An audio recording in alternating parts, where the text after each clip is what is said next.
इस रोमांचक कहानी की शुरुआत होती है विली नाम के एक बहुत ही बड़ी गैंगस्टर को दिखाते हुए, जो कि अपने बॉस के पास जा रहा था। विली तो बहुत सारे इलीगल काम किया करता और आज तक पुलिस ऑफिसर्स उसे पकड़ नहीं पाए। विली तो फिलहाल के लिए अपने बॉस, जिसे कि डॉन कहा जाता था, उसके पास जाकर बात करने लगता है। डॉन तो उस पूरे सिटी का माफिया था जिसके सामने कोई भी नहीं टिक पाता। डॉन के आसपास कई सारे उसके मेंबर्स मौजूद होते हैं और जब विली उसके पास आकर बातचीत कर रहा था तो डॉन विली की बहुत ही ज्यादा बेइज्जती करने लगा। दरअसल डॉन की एक फैक्ट्री के ऊपर कई सारे पुलिस ऑफिसर्स की रेड पड़ गई होती है और वो इलीगल फैक्ट्री विली के अंडर आती थी, इसीलिए डॉन उससे बहुत ज्यादा नाराज है। लेकिन इन चीजों में विली का भी कोई कंट्रोल नहीं है और वो तो आगे ऐसा नहीं होगा यही कह रहा था, पर डॉन उससे इस तरीके से बिहेव करता है कि जैसे ये सारी चीजें विली नहीं कराई हैं। विली इस बात से बहुत गुस्सा हो गया और डॉन और उसके बीच बहुत ज्यादा बातें होने लगी। वो एक दूसरे से झगड़ा करते इससे पहले निक नाम का एक आदमी आ जाता है जो कि विली का दोस्त हुआ करता था। निक ने उन दोनों को अलग कराया और विली को यहाँ से जाने के लिए कहा। अब यहाँ डॉन अपने बाकी सारे मेंबर्स के साथ बैठकर पार्टी करने लगता है और कई सारे ड्रग्स लेता है, पर थोड़ी देर में अचानक ही इलेक्ट्रिसिटी चली गई और चारों तरफ अंधेरा हो गया। अब वहाँ सूट पहनकर फ्रैंक नाम का एक आदमी आ जाता है जिसे कि सभी लोग पनिशर नाम से जानते थे। फ्रैंक के पास तो कई सारे एडवांस वेपन होते हैं जिससे कि वो वहाँ मौजूद जितने भी गैंगस्टर्स थे उन्हें बहुत ही बारीकी से हेड शॉट देने लगा। कोई भी गैंगस्टर अपना मूवमेंट और बचाव के लिए कुछ कर ही नहीं पाया क्योंकि फ्रैंक इतना ज्यादा तेज था कि वो उन्हें गोली मारकर खत्म कर देता। सारे के सारे गैंगस्टर जो इलीगल काम करते थे उन्हें वो बहुत बुरी तरीके से मारता है, यहाँ तक कि फ्रैंक ने डॉन को भी नहीं छोड़ा और उसे जाकर खत्म कर दिया। हमें बताया गया कि बाहर की तरफ दो पुलिस ऑफिसर्स मौजूद थे जो गन शॉट की आवाज सुनकर अंदर आने की कोशिश करते हैं। उनमें से एक पुलिस ऑफिसर का नाम सैफ होता है जो कि इस एरिया का इंचार्ज था, लेकिन उसे भी अंदर जाने से डर लग रहा होता है क्योंकि इतनी सारी गन शॉट की आवाजें आ रही थी। फ्रैंक उन सारे इलीगल काम करने वाले गैंगस्टर्स को मारकर बाहर आने लगा।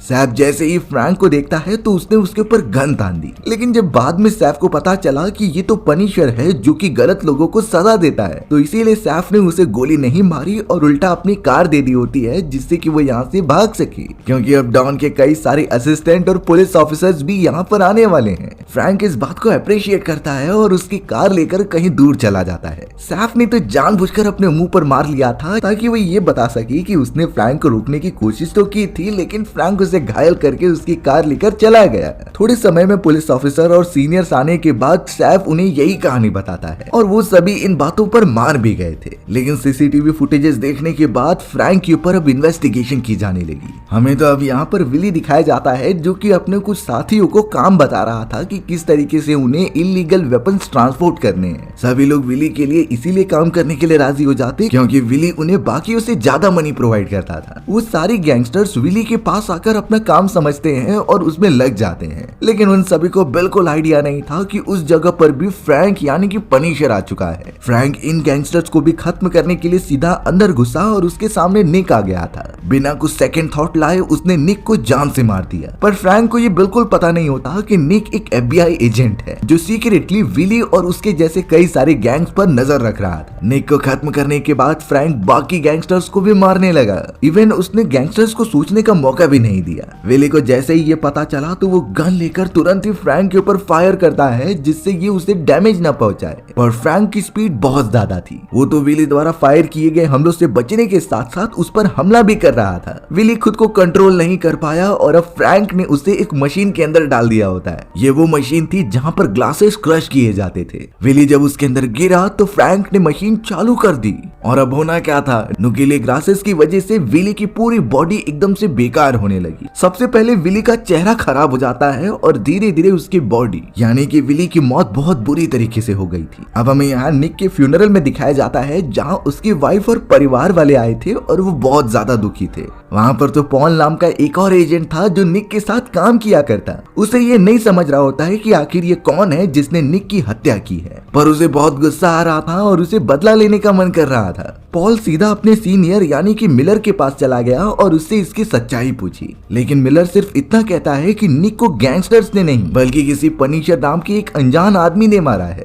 पॉल का सीनियर तो पूछने पर बताने लगा कि पनिशर एक ऐसा अनजान व्यक्ति है जो लोगों को मारता है, लेकिन उसका मेन टारगेट माफिया और गैंगस्टर्स लोग ही हैं जो चारों तरफ इलीगल काम करते थे और पनिशर ने ही बहुत बुरी तरीके से निक की जान ली है बिना किसी वजह के। इसमें यहाँ पॉल का बॉस थोड़ा निराशा दिखा रहा था क्योंकि उन्हें निक को वहाँ पर अपनी इन्वेस्टिगेशन करने नहीं भेजना चाहिए था। उसने तो ये भी बताया कि पनिशर ने विली और उसके पूरे गैंग मेंबर्स को खत्म कर दिया है। अब ये बातें सुनने के बाद पॉल को बहुत गुस्सा आता है और उसने डिसाइड किया कि वो पनिशर के बारे में पता लगाएगा। पॉल अब सीधा निक की वाइफ एंजेला के पास आता है और उससे प्रॉमिस करता है कि चाहे कुछ भी हो जाए मैं निक का बदला लेकर रहूंगा। लेकिन एंजेला को इन चीजों से कोई फर्क नहीं पड़ता था। उसे अब सिर्फ अपने बच्चों के साथ अच्छी जिंदगी गुजारनी है, तो वो तुरंत ही शहर छोड़कर दूर चली जाती है। हमें थोड़ी देर बाद फ्रैंक दिखाया गया जो कि उसी ग्रेवयार्ड में मौजूद होता है। वो इन चीजों को बड़े ध्यान से देख रहा था और अब सीधा अपनी वाइफ और बच्चों के ग्रेव के पास चला गया। हमें अब यहाँ थोड़ा फ्लैशबैक दिखाया जाता है कि कैसे फ्रैंक की वाइफ और उसके दोनों बच्चों को बहुत बुरी तरीके से मार दिया गया था। फ्रैंक उस मोमेंट को कभी भुला नहीं पाया और आज तक वो उसे सोचकर रोता रहता है। बात ये थी कि फ्रैंक के फैमिली मेंबर्स को बहुत सारे गैंगस्टर्स ने मिलकर मार दिया था और शायद इसी वजह से आज फ्रैंक ऐसा बन चुका है। फ्रैंक शायद इसी वजह से बहुत ज्यादा एग्रेसिव हो चुका है। अब हमें पॉल दिखाया गया जो कुछ पुलिस ऑफिसर्स के पास जाकर पूछने लगा कि पनिशर के बारे में इंफॉर्मेशन होने पर भी वो उसके ऊपर एक्शन क्यों नहीं लेते।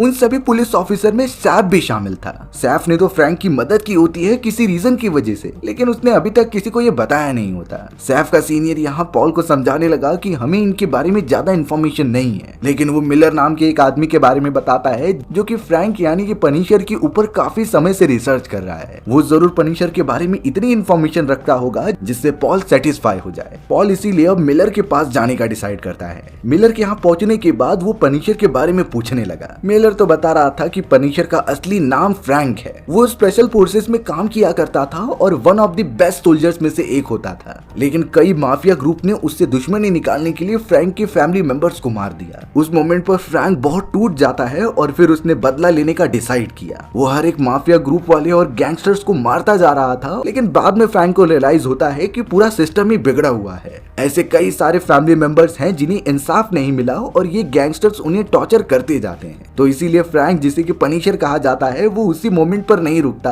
और लगातार उन गैंगस्टर्स को मारना कंटिन्यू करता है जो चारों तरफ इलीगल काम करते हैं। एक तरीके से फ्रैंक बहुत अच्छा काम कर रहा था, ऐसा मिलर कहता है। लेकिन हाल ही में फ्रैंक ने उन ऑफिसर्स को भी मारना स्टार्ट किया जो गवर्नमेंट के लिए काम करते हैं। इसके पीछे कौन सा रीजन है अभी तक मिलर भी नहीं पता लगा पाया है। पॉल को तो अब और ज्यादा एक्साइटमेंट होने लगी कि वो फ्रैंक को पकड़कर उसे सजा दे पाए, क्योंकि उसने अब तक कई हजार लोगों को मार दिया है। हमें अब फ्रैंक दिखाया गया जो किसी एक खुफिया अड्डे पर आ रहा था हथियार लेने के लिए। फ्रैंक के पास फाइटिंग एबिलिटीज तो मौजूद थी, लेकिन वो समझता था कि बेस्ट हथियार होने पर वो और ज्यादा ताकतवर हो जाएगा। अब उस अड्डे पर उसका एक साथी आता है जिसका नाम माइक्रो था। माइक्रो ही वो वैज्ञानिक होता है जो अलग अलग उसके लिए हथियार बनाया करता है। लेकिन यहाँ माइक्रो उसे बता रहा था कि तुमने एक मासूम FBI एजेंट की जान ली है, यानी कि वो निक की बात कर रहा होता है। ये सारी चीजें फ्रैंक को भी हाल ही में पता चली, जिसका अफसोस उसे बहुत था। साथ ही साथ उसे बुरा इसलिए लग रहा होता है क्योंकि निक की एक वाइफ और बच्चे भी थे। ऐसा ही सेम चीज उसके साथ कई साल पहले हुआ था, पर फ्रैंक अब जो चीज हो चुकी है उसे बदल नहीं सकता। फ्रैंक के चेहरे पर निराशा साफ साफ झलक रही थी।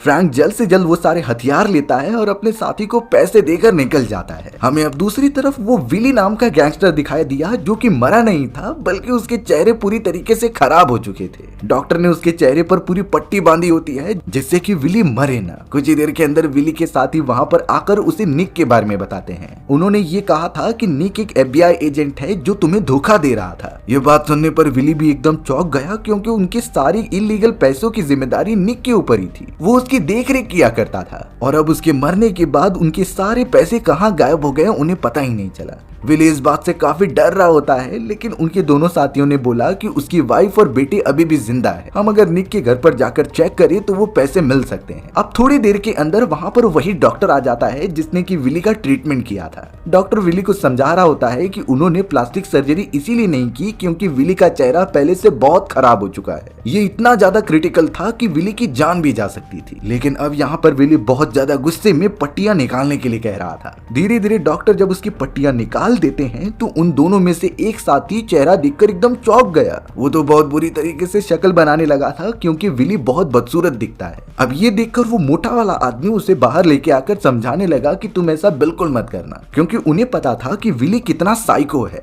अगर उसने चेहरे के एक्सप्रेशंस देख लिए होते तो वो उसे मार भी देता। थोड़ी देर में वो दोनों बातचीत करके वापस अंदर की तरफ जाते हैं, लेकिन उन्हें पता चला कि विली ने अब डॉक्टर की जान ले ली है, क्योंकि डॉक्टर उसके चेहरे का मजाक उड़ा रहा था। हमें तो अब यहाँ विली का भयानक चेहरा दिखाई दिया जो बहुत ज्यादा खतरनाक लग रहा था। विली अब जल्द से जल्द अपने पट्टियां निकालकर सूट पहन के रेडी हो जाता है, क्योंकि उसे किसी भी हालत में फ्रैंक से बदला लेना है। विली ने ठान लिया था कि जब तक फ्रैंक मरेगा नहीं तब तक वो चैन की सांस नहीं लेगा, इसीलिए वो निकल पड़ता है फ्रैंक को मारने के लिए। विली ने यहाँ पर कमांड दिया होता है कि उसके चुराए गए पैसे सबसे पहले रिकवर किए जाए, जो कि निक के फैमिली के पास हो सकते हैं। उन पैसों की मदद से विल अपनी बहुत सारे लोगों की आर्मी खड़ी करेगा जिससे कि वो फ्रैंक को खत्म कर सके। उसे किसी भी हालत में फ्रैंक को अपने हाथों से मारना था। हमें तो अब दूसरी तरफ एक मेंटल असाइलम दिखाया जाता है जिसके अंदर जिम नाम का एक आदमी मौजूद था। जिम को सभी साइको समझते थे, इसीलिए उसके हाथ पैरों को बांध कर रखा गया था। उस असाइलम में एक कर्मचारी होता है जो कि जिम को बहुत ज्यादा टॉर्चर किया करता।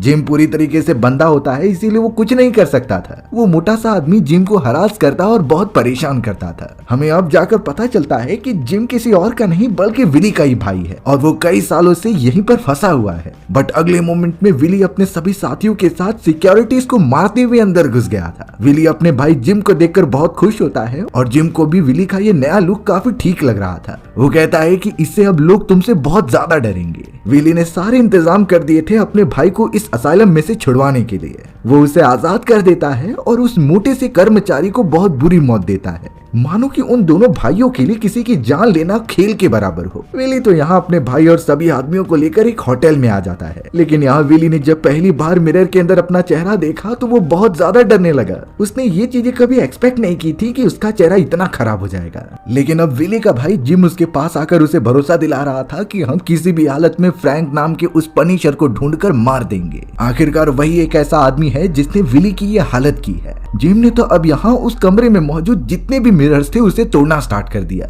विली ये चीजें देखकर बहुत खुश होता है क्योंकि उसका भाई भी उसके साथ है, वो उसकी हर मुश्किल में मदद कर रहा है। और अब वो दोनों मिलकर अपना प्लान बनाने लगे कि किस तरीके से फ्रैंक को पकड़ा जाएगा। हमें अब फ्रैंक दिखाया गया जो कि निक के घर पर आने लगता है। उसके पास पैसों का बड़ा सा बैग था जो कि वो निक की वाइफ एंजेला को देना चाहता था। जब निक एंजेला के बच्चे के पास आता है तो एंजेला समझ गई कि ये वही इंसान है जिसने निक की जान ली है। एंजेला ने तो फ्रैंक के ऊपर बंदूक भी तान दी थी। फ्रैंक एंजेला को समझाने की कोशिश कर रहा था क्योंकि इतने पैसों से वो अपनी जिंदगी आराम से बिता सकती है, लेकिन एंजेला यहाँ पर फ्रैंक का चेहरा ही नहीं देखना चाहती थी। मामला आगे ना बढ़े इसीलिए फ्रैंक बहुत उदास होकर वहाँ से चला जाता है। अब यहाँ पर विली अपने सभी लोगों के साथ मिलकर एक ड्रग डीलर से बात कर रहा था। उस ड्रग डीलर के मेन मेंबर का नाम क्रिस होता है जो कि अपने ड्रग्स के असाइनमेंट को दूसरी जगह पर ट्रांसफर कराना चाहता था। क्रिस का एक आदमी वहाँ पर बैठकर विली के चेहरे को देखकर हंस रहा था। ये चीजें विली को बिल्कुल पसंद नहीं आती और उसने एक नुकीली फोर्क लेकर उसके गले में ही मार दिया, जिससे कि वो आदमी वहीं पर मर गया था। दोनों ग्रुप के लोगों ने तो एक दूसरे के ऊपर गन तान दी होती है, पर क्रिस ने बड़ा सूझबूझ कर काम लिया और सभी को शांत रहने के लिए कहा। वो तो अपने आदमी के इस गलती के लिए विली से माफी भी मांगता है। क्रिस ने तो अब यहाँ सब कुछ समझा दिया था कि किस तरीके से विली और उसके आदमियों को ड्रग डीलिंग का ये केस ट्रांसफर करना है दूसरे लोकेशन पर। विली और उसके सभी साथी इन चीजों में लग जाते हैं। अब यहाँ फ्रैंक माइक्रो के पास आकर कहने लगा कि वो ये पूरा काम छोड़ रहा है,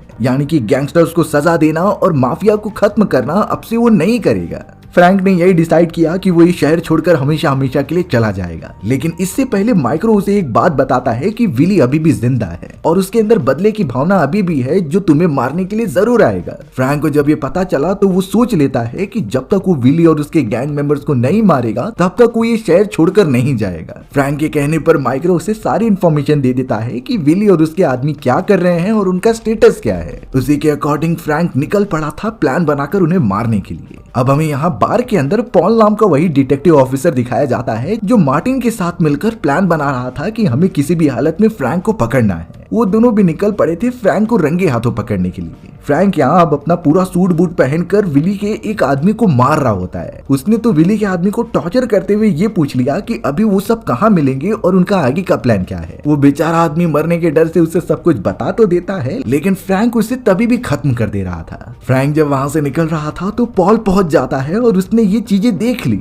वो तो अब सीधा फ्रैंक को रोकने के लिए चला गया, पर फ्रैंक पॉल से ज्यादा ताकतवर था। उसके पास अच्छी फाइटिंग टेक्निक्स थी, जिससे वो पॉल को चकमा देकर वहां से भागने की कोशिश करता ही है। पर अचानक अब पॉल ने एक हथकड़ी अपने हाथ में तो दूसरी हथकड़ी फ्रैंक के हाथों में डाल दी, यानी कि अब फ्रैंक उसे छोड़कर कहीं नहीं जा सकता। पॉल तुरंत ही पुलिस ऑफिसर्स को कॉल लगाने लगा ताकि वो फ्रैंक को गिरफ्तार कर ले। लेकिन यहाँ फ्रैंक पॉल को सब बता रहा था कि मुझे एंजेला को बचाने जाना ही होगा, क्योंकि विली और उसके सभी लोग निक के घर की तरफ बढ़ रहे हैं सारे पैसे लेने के लिए, और वो इतने खतरनाक है कि शायद निक की वाइफ एंजेला और उसकी बेटी की भी जान ले ले। तो फ्रैंक को जल्द से जल्द वहां जाना होगा। लेकिन पॉल को फ्रैंक की बातों पर बिल्कुल भरोसा नहीं हो रहा था। पॉल तो फिर भी पुलिस ऑफिसर्स को कॉल लगाने में बिजी हो गए। वहीं हमें विली, उसका भाई और कई सारे लोग दिखाए जाते हैं जो निक के घर के पास जाने लगे थे। विली और जिम तो तुरंत ही एंजेला के सामने आकर घर के अंदर तोड़फोड़ मचाने लगते हैं। विली बार बार एंजेला से यही पूछ रहा था कि निक द्वारा दिए गए सारे पैसे कहां पर मौजूद हैं, लेकिन एंजेला उसे कुछ भी बताने के लिए रेडी नहीं थी। इन्हीं रीजंस की वजह से जिम एकदम पागल हो गया और घर में तबाही मचा रहा था। वो सारी चीजों को यहाँ से वहाँ फेंकने लगा,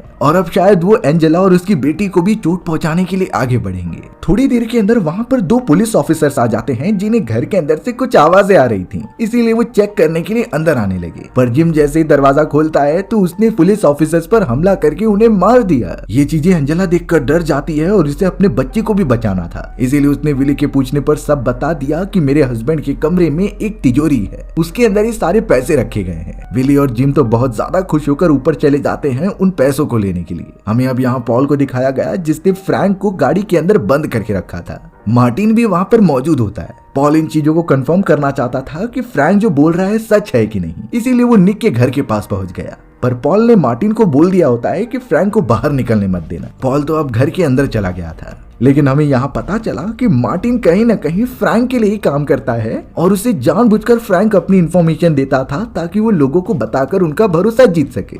पॉल जैसे ही अपनी इन्वेस्टिगेशन करते हुए अंदर घुसा तो विली के लोग उसे गन पॉइंट पर ले लेते हैं। पॉल को तो एंजेला और उसकी बेटी के साथ बिठा दिया गया था, और अब शायद उसे मारने के लिए वो लोग आगे बढ़ रहे होते हैं। विली और जिम को तो उस तिजोरी के अंदर कुछ भी नहीं मिलता। इस बात से वो दोनों और ज्यादा पागल हो गए थे। लेकिन अब उस मोमेंट पर फ्रैंक आ चुका था, जो उन सभी को बचाते हुए विली के आदमियों को मारने लगता है। फ्रैंक ने एक ही झटके में एक आदमी का सर ही फोड़ दिया, और अब वो एंजेला और उसकी बेटी को लेकर एक सेफ जगह पर जा रहा होता है। लेकिन अब ऊपर से विली और उसका भाई जिम हमला करने लगे थे गन शूट करके।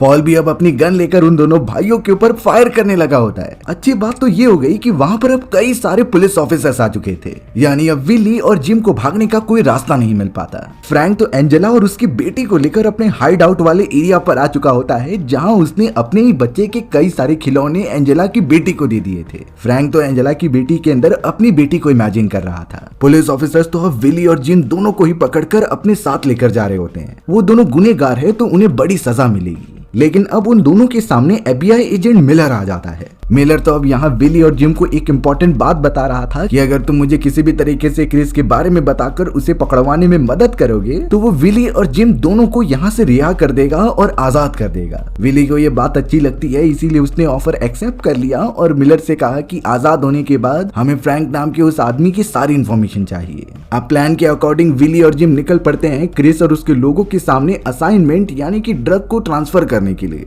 उन दोनों ने पुलिस ऑफिसर्स को लोकेशन बता दी थी, जिससे थोड़ी देर के अंदर ही FBI वाले वहां पहुंच जाते हैं। मिलर ने तो अब जाकर क्रिस को पकड़ लिया है, जिससे उसे बहुत बड़ा इनाम मिलेगा। वादे के मुताबिक मिलर ने विली और जिम को आजाद कर दिया होता है और फ्रैंक की बहुत सारी इन्फॉर्मेशन उन्हें प्रोवाइड की होती है। विली और जिम जब फ्रैंक की उस इन्फॉर्मेशन के बारे में पढ़ते हैं तो पता चला कि एक आदमी जिसका नाम माइक्रो है वो उससे बहुत ज्यादा क्लोज है। तो सबसे पहले वो माइक्रो को पकड़ने का प्लान बनाते हैं। यहाँ अब अपने अड्डे पर फ्रैंक ने अपने एक साथी को बुलाया जो कि माइक्रो को यहाँ लेकर आने वाला था, लेकिन फ्रैंक का साथी उससे कहता है कि माइक्रो की मदर बहुत बीमार है, इसीलिए उसने आने से मना कर दिया। फ्रैंक को कुछ ठीक नहीं लग रहा होता है, इसीलिए वो अपने साथी को यहाँ एंजेला और उसकी बेटी की प्रोटेक्शन करने के लिए कहता है। और अब फ्रैंक खुद माइक्रो के घर पर चला गया था। थोड़ी देर के अंदर जब फ्रैंक उसके घर के अंदर इंटर होता है तो उसने देखा कि माइक्रो की मदर को किसी ने मार दिया है और वहाँ पर तोड़फोड़ हुई थी, जैसे कि माइक्रो को किडनैप किया गया हो। फ्रैंक तुरंत ही ये समझ गया कि ये काम विली का ही हो सकता है जो मुझसे बदला लेना चाहता है। फ्रैंक अब तुरंत ही भागते हुए अपने अड्डे के पास आता है जहां एंजेला को ढूंढ रहा था, पर एंजेला और उसकी बेटी भी किडनैप हो चुकी होती है। फ्रैंक तो अपने एक साथी को नीचे गिरा हुआ देखता है जो मरने की कगार पर था। उसके साथी ने फ्रैंक को कहा कि वो उन दोनों को बचा नहीं पाया। विली और उसके कई गैंग मेंबर्स यहाँ आए और एंजेला और उसकी बेटी को लेकर चले गए। फ्रैंक के उस साथी ने तो रिक्वेस्ट की कि उसकी जान ले ले, क्योंकि उसे पता है कि वो बचने नहीं वाला। फ्रैंक उसकी ये रिक्वेस्ट पूरी करता है और अब प्लान बनाने लगता है कि वो विली से कैसे लड़ेगा। अभी के लिए वो पॉल के पास चला गया और सारी चीजें बताई कि किस तरीके से एंजेला और उसकी बेटी को किडनैप कर लिया गया है। उनकी जान बहुत ज्यादा खतरे में हो सकती है, तो उन्हें वो बचाना ही होगा। पॉल ने भी कह दिया कि FBI एजेंट मिलर विली और जिम के साथ मिला हुआ है। उसने ही उसकी मदद से क्रिस को पकड़वाया और उन दोनों को आजाद कर दिया।